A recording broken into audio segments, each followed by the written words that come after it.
Melissa Proctor is the Atlanta Hawks Chief Marketing Officer and their most outspoken fan. For being a ball girl in her youth to transforming the basketball experience for the entire city, we'll be taking a ride to the heart of Melissa's work, State Farm Arena, before taking a trip to one of her favorite food joints. I'm DJ Scream, and this is Whip.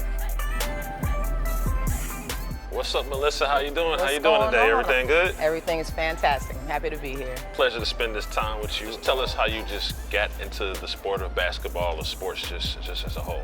Around the same time, all my friends started getting jobs. Right. And I told my mom I wanted to get a job.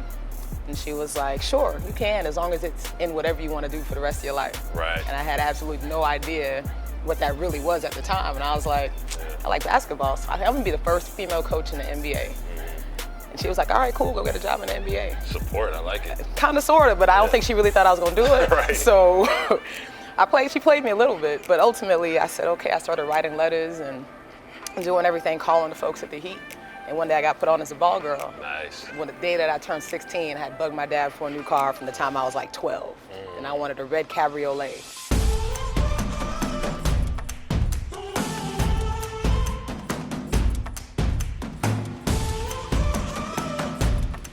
So tell me all about your first car, Melissa. The make, the model, the year, color, everything. Tell me all about it. Good and the bad. First car was this 94 Toyota Corolla. And it was red, and I loved it. Loved it.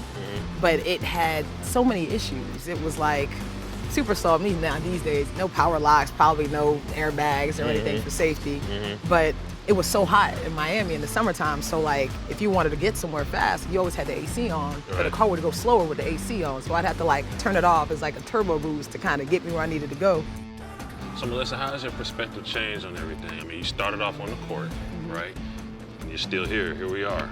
It's a great question because I had done so many different things. When I moved to Atlanta, I was an intern in marketing for TNT, and I was also a ball girl on the court for the Hawks that season. It was the year the All-Star game was in Atlanta, so I got to work on all the marketing, in the office, and then got to work all the court events with the NBA. So I came to the arena as a fan for the draft party with a girlfriend of mine, just kind of walking around.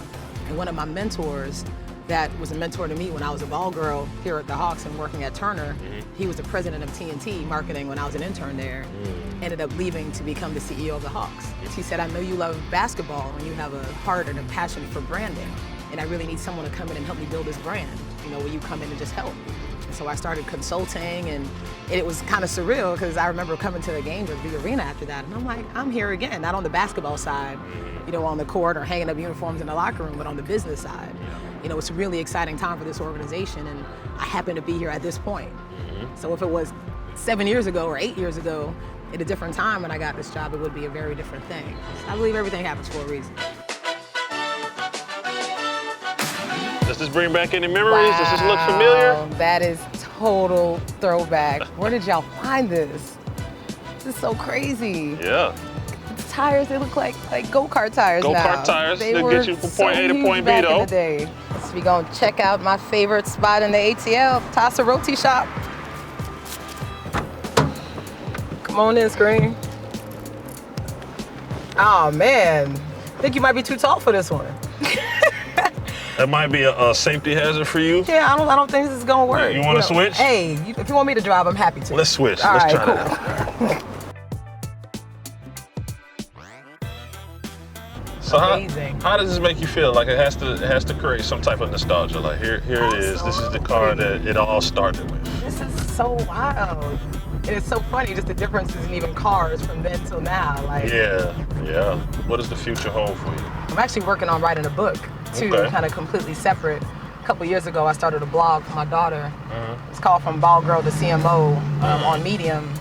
I decided it's kind of a collection of essays of things that I've learned in my career. And a lot of times when people are asking, for coffee, or like, hey, how did you do it? I kept saying the same things over and over again. I'm like, why don't I just write this down? Let somebody read it. So I'm working on that, and hopefully by the end of the year, I'll have a book. And if I don't sell one copy, the goal of it is really for my daughter. But ultimately, I'm hoping it will be helpful to other people as well. Yeah, I think a lot of people will be interested in your story for sure.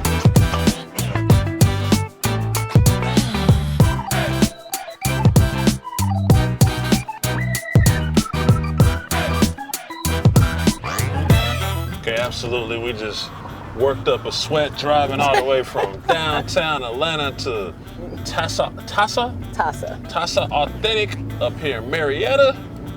I can't wait to try some of this food. It's good. It's good. Literally, I said it's a house. Yep. It's packed out too. Oh yeah, it's lunchtime.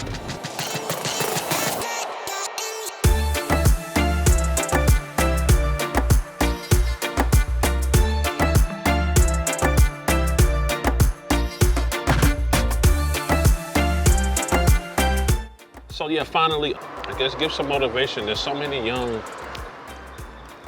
influencers on the rise, and there's so many people that are going to take the ball girl job that might not see a bright future. They might even be going through some personal things. I guess just give some game and some motivation to some of the young influencers or aspiring influencers out there. Yeah, I mean, I think for me, the whole idea of just being open to whatever, God in the universe has for you has been so much of a driver. Mm-hmm. I've been told no a lot of times. And there have been things that I was interested in learning more about, or jobs that I thought were the job for me, and it didn't pan out. And ultimately, every single no or closed door opened up another door or window that I had to jump through or climb through or try to push my way through. And then just briefly, sometimes when people are told no, it's kind of like you're down. So how did you deal with being down as well? Because a lot of people stay down. And I always try to tell people, like, it's okay to have a moment. You know, there's gonna be things, there's gonna be obstacles and roadblocks, but how do you get back up from there? That's what creates champions and winners, I don't see failure as a failure. I see it as an opportunity. And growing up, my mom would always say this thing, like, nothing beats a trial but a failure. It could be anything. We could go to a flea market and she's trying to haggle and get something for a cheaper price. She's like, well, I'm always gonna ask. Right. And the worst they can say is no. Right. And so hearing that growing up and the mentality that I have now was like, I'm gonna try anything. And the worst that could happen is, they say no or I do it and I don't like it and I try something else. Right. And it's kind of a matter of fact perspective, but I think ultimately knowing that, you can do anything and the world is yours. And so with that, it's kind of like, all right, if this didn't happen, something else may. And whatever does happen is where I'm supposed to be.